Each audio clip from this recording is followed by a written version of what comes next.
Good morning, everybody. My name is Barry Schwartz, and this is the Search Buzz video recap. Today is Friday, September 20th, and this is the search news we covered over at the Search Engine Roundtable at seroundtable.com. We got more Google search ranking volatility. It hasn't cooled down, but some big shifts on around the 18th. Google Search Console bug, Google Search app stalling, Google Ad News, business profile suspensions, and so much more. So definitely stay tuned. And I'd like to thank our sponsor, Wix.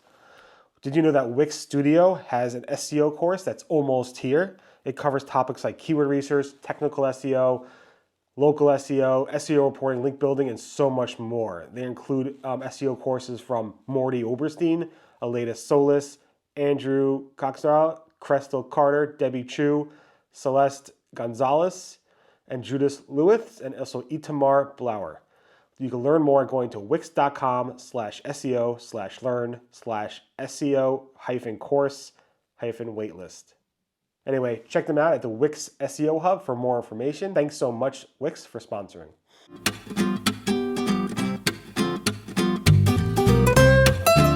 Okay, so let's get into the news. First up, Google's search ranking volatility really has not cooled down. The tools are all still spiking.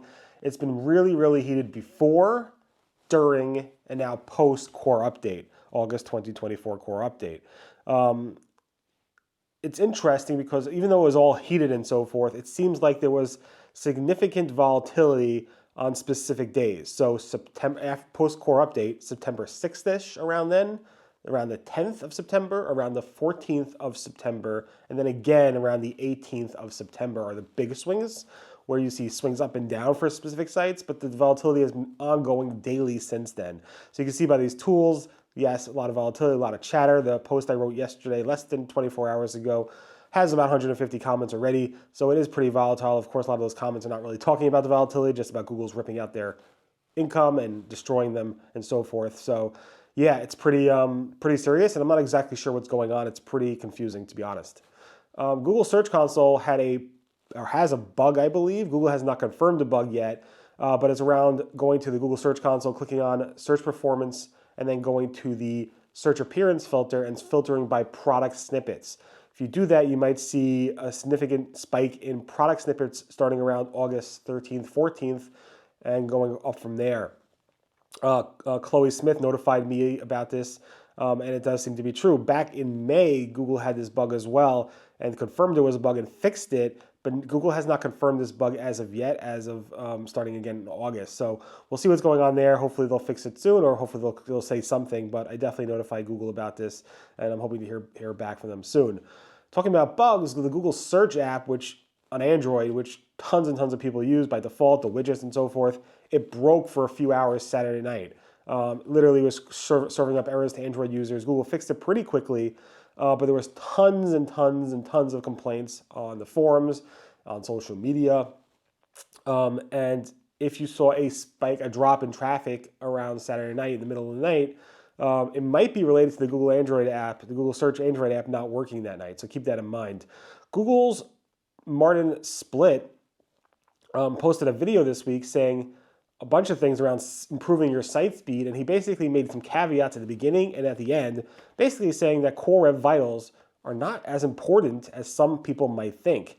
He then said, don't overthink this, don't overfocus on this, he basically said, and then he ended up saying at the end, again, while this won't directly affect your site's performance in Google Search, it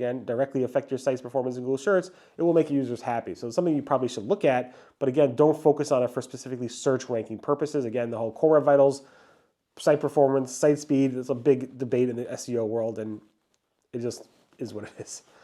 Google's indexing API may not be working for some. There's lots of complaints over the past couple weeks around the indexing API saying you submitted it to it and it's not actually being indexed. Again, keep in mind, Google recently came out with a document talking about people who try to abuse that indexing API. It should only be used for two purposes, job listings and live stream stuff. If you're using it for anything else, it's against their guidelines. That being said, I don't think there's an issue with Google indexing API. I think there's an issue with the post-core update. Usually what happens is people complain about indexing issues because after a core update, Google reassesses the site's quality, and Google is not going to index stuff that doesn't find to be quality. So I think what people are having is, yeah, you're being crawled, Google's processing those URLs and deciding not to actually include it in their index.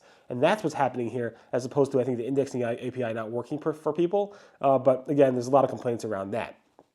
Google has updated, or vastly updated, its crawler documentation, adding multiple pages. It used to be one page, now it's multiple pages. Most of the content has stayed the same, but the significant changes is when that Google added a section for each crawler that talks about how it affects the Google product. So it's called an affected products section. So you definitely want to look at that. And also Google added some robots.txt examples for each group.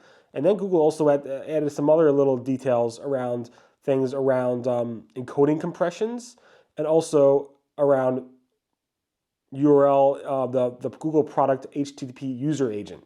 So the main thing is, again, is the affected products and the robot.txt example group. So definitely take a look at that. It's very useful to read that to understand how Google's products and services are affected by each Google bot or robot. Google seems to be suspending many Google business profiles this past week. Ben Fisher posted about this on X, basically saying that someone pushed a button, and I could hear the screams from garage doors and dumpster companies. He said it's also going after personal injury lawyers as well. I went to the Google Business Profile, saw a lot of complaints there as well. So if you didn't notice a lot of Google Business Profiles being suspended, or maybe yours was, you're definitely not alone. Go to the Google Business Profile, see what you could do there, but it definitely seems like something going on. Talking about business profiles, Google did update their reviews restrictions documentation around Google Business Profile violations, talking about what's against the Google reviews, incentivizing businesses to leave business reviews and so forth, and they take it very seriously. It says businesses that violate our fake engagement policy may be subject to certain restrictions if we determine violation activity on the profiles. And then Google gave 3 ways they may go ahead and take action. One is Google Business Profiles will not be able to receive new reviews or ratings for a set period of time. Business Profiles' existing reviews or ratings will be unpublished for a set period of time, or Business Profiles will display a warning to let consumers know that a fake review was removed. I spotted this video, Tim Caper, and then Mike Blumenfeld posted an example of one of these warnings. Here's a screenshot of that as well, so definitely take a look at that. A new study from SEO Clarity says that 96% of the Google AI Overviews links point to informational intent pages. And this was spotted to me by Mark Trappenhagen from SEO Clarity, and it's like 96.5% go to informational pages. It's very interesting to see that. Of course, it doesn't really surprise me per se, but a lot of those information pages also try to sell you stuff and upsell you stuff, so keep that in mind.